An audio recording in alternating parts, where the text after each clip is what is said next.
J'ai un ami qui est noir américain et en 2024, lorsque Trump a gagné et que les résultats ont révélé que plus de 60% de la population latino avait voté pour Trump. Voulez-vous savoir ce que mon ami a fait? D'abord, il a entièrement peint sa maison en noir. Tout. Il a peint toute sa clôture en noir et il a retiré le drapeau américain accroché sur sa maison. Et il n'invitait plus les latinos chez lui pour faire des barbecues, etc. Il m'a regardé et m'a dit, « Ricardo, je vous aime tous, mais vous ne vous aimez pas tous. Je vous aime tous, mais vous ne vous aimez pas tous. Explique-moi comment il y a plus de 60% de latinos pour Trump. Les latinos qui ont voté pour Trump. Explique-moi s'il te plaît. Que penses-tu que je lui ai expliqué? Et je dis, c'est facile. Premièrement, ils souffrent d'un racisme intériorisé. Ils se détestent. Deuxièmement, ils aiment leurs colonisateurs. Vous vous souvenez quand Charlie Kirk a vu une grande partie de la population hispanique faire preuve de beaucoup de compassion?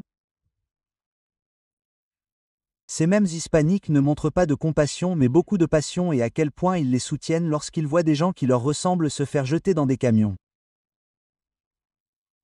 Des femmes, des mères, des enfants arrachés de leur maison, jetés dans des camions et déportés. Ils célèbrent cela.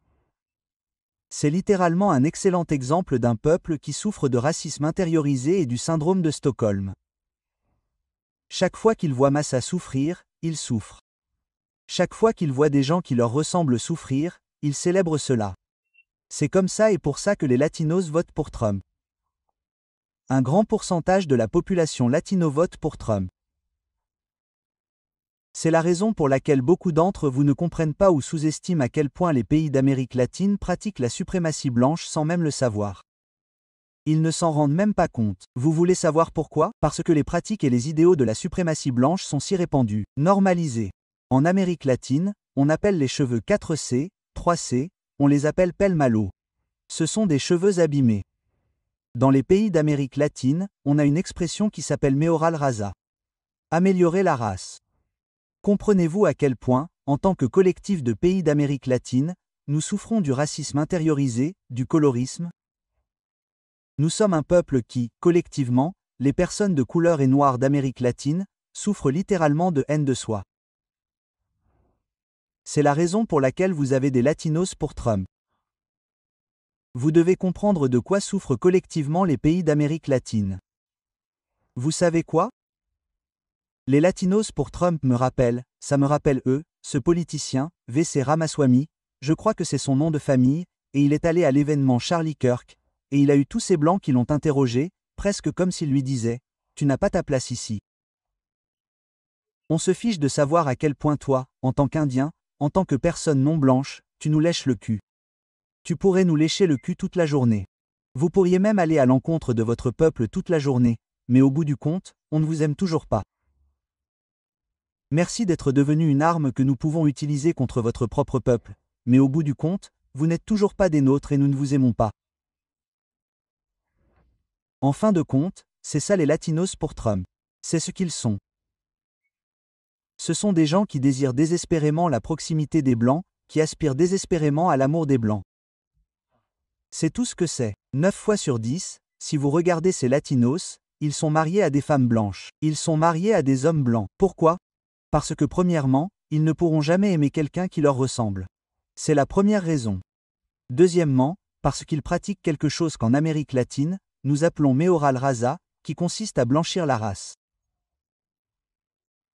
Et c'est lorsque des gens qui me ressemblent se mettent avec des blancs, ont des enfants avec eux et espèrent que leurs enfants en sortiront plus clairs, plus blancs avec des traits eurocentriques parce que nous nous détestons, car c'est à ce point que ces personnes souffrent du racisme intériorisé. C'est pourquoi c'est si facile. Beaucoup de gens, comment font-ils pour ça? Hispaniques, comment ces latinos, comment ont-ils le courage d'expulser leur propre peuple, de voter contre leur propre peuple? C'est facile parce qu'ils souffrent de racisme intériorisé. En fait, ils souffrent de deux choses. Ils souffrent d'un racisme intériorisé qui leur permet de haïr les gens qui leur ressemblent, de tenter de détruire les gens qui leur ressemblent. C'est la première chose.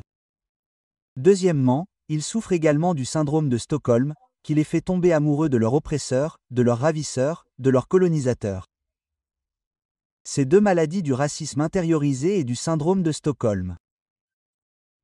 Littéralement, C'est tout ce qu'il faut pour qu'un peuple soit laissé en ruine parce que d'un côté, vous vous détestez vous-même.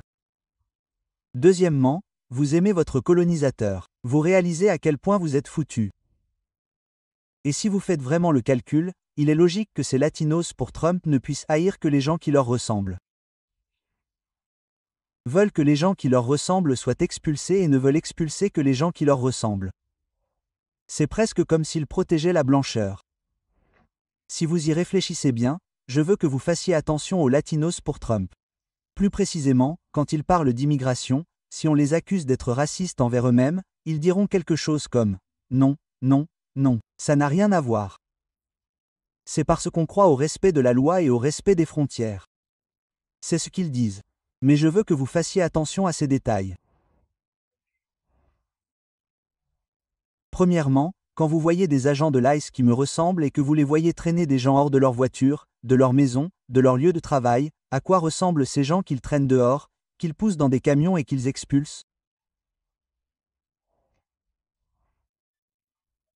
Et j'ai posé cette question parce qu'il y a beaucoup d'Européens, c'est-à-dire de Blancs, qui sont illégaux dans ce pays.